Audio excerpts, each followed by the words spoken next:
Hey, good morning everyone. I hope you all are doing well. Welcome back to my channel. This is Poonam Avasthi, your SST teacher.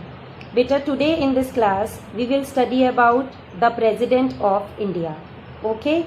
About the powers of the President, eligibility, term period, all about the President. Fine? At the end, you will be getting a home task. Do that home task in the notebook positively. And in case of any doubt, feel free to reach me out in the comment box, as well as you can collect all of your doubts and then we can discuss all your doubts in the upcoming online class. Fine? So let's begin today's topic, the President. In this chapter, the Parliamentary System, today we will study about the President of India. The President is considered as the first citizen and head of the country. He resides at Rashtrapati Bhavan in New Delhi. Now look at the first President of India, Dr. Rajendra Prasad, and very important, first Women President of India, Pratibha Devi Singh Patil. Now please see 14th current President of India, Mr. Ram Nath Kovind. Let's understand now what are the qualifications in order to be elected as the President of India. So, in order to be elected as the President, the candidate must be a citizen of India. The minimum age is 35 years to become the President of the country, and very important, the person should not hold any office of profit under the central, state or local governments. Now coming on to the elections, which is very important. The President is indirectly elected by an electoral college which is composed of members of Parliament and members of legislative assemblies, along with 2 union territories which include Delhi and Puducherry. Now the term of the President in India is 5 years. Let's understand the powers of the President. The powers of the President are explained under different heads: legislative powers, executive powers, judicial powers, financial powers, military powers, diplomatic powers, and emergency powers. First, let's talk about legislative powers. The President has the power to summon both the houses, that is the Lok Sabha and Rajya Sabha. He has the power to dissolve Lok Sabha. All the bills can become law only after the presidential assent. The President addresses first session after each general election to the Lok Sabha and at the beginning of the first session of each year. Executive powers. The President has the power to appoint the leader of the majority party as Prime Minister, the governors of states, the Chief Justice and the other main judges of Supreme Court and High Courts, the chairman and the members of UPSC, that is Union Public Service Commission, and the Attorney General. They all are appointed by the President of the country. Judicial powers. The President has the power to grant pardon. Pardon means he can forgive or reduce the sentence of a person convicted of any offense. He can also pardon a death sentence. Till now, we have done 3 powers: legislative powers, executive powers, and judicial powers. Financial powers. Under the financial powers, there are 3 main financial powers. He lays down the annual financial statement.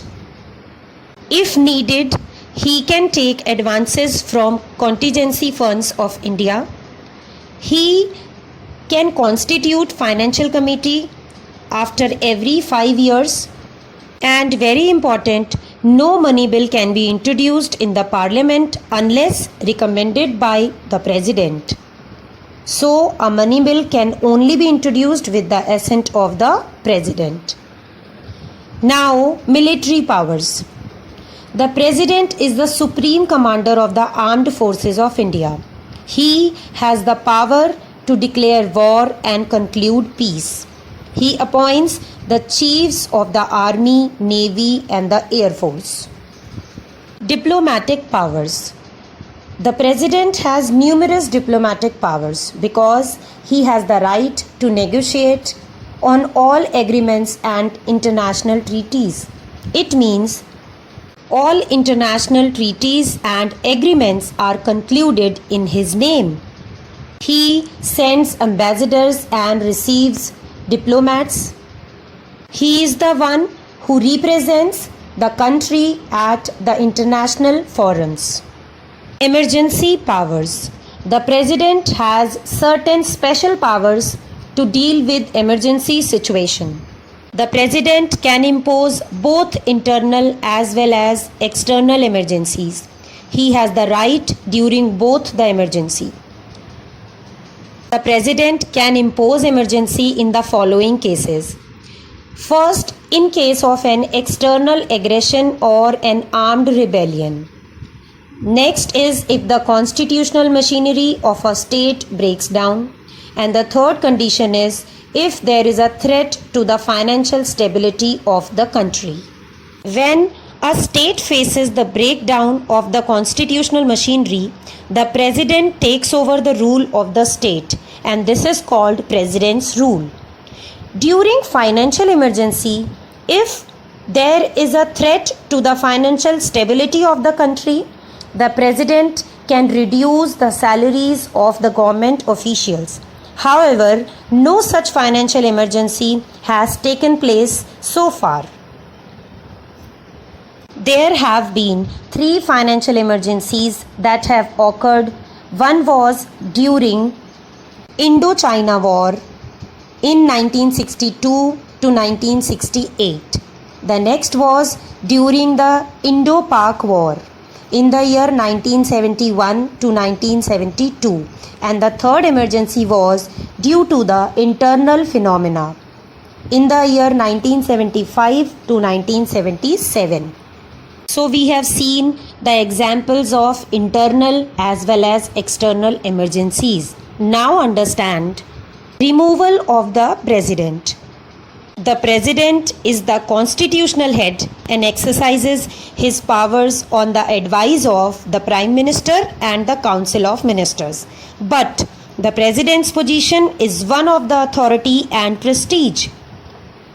The President can only be removed from office on grounds of violating the Constitution.